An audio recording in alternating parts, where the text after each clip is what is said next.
máis traballo, temos un concello que ten grandes potenciales. Reynoso tamén manifestou as razóns polas que os populares apoiaran a moción dos socialistas en relación á organización da Feira do Viño de Chantada 2012, unhas aclaracións que quixo facer con motivo da aparición de certas polémicas xeradas a raíz deste acordo.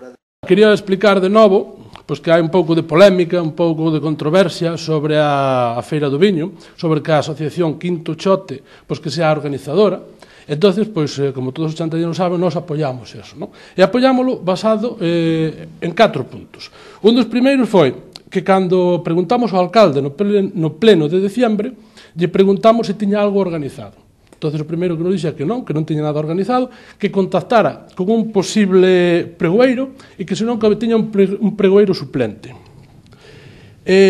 O segundo, en intervención do Concello, no que é o Departamento de Contabilidade, a partida presupuestaria destinada á Feira do Viño está destinada á Asociación Quinto Chote. O sea, que é ela quen ten que coller esos cartos e organizalo.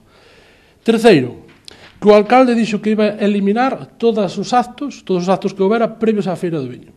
É dicir, catas comentadas, visitas ás bodegas, etc. E a Asociación Quinto Chote dixo que se iba a levar a cabo. E despois, por último, tamén o alcalde dixo que iba a reducir todas as actividades que non foran prescindibles os propios días da feira.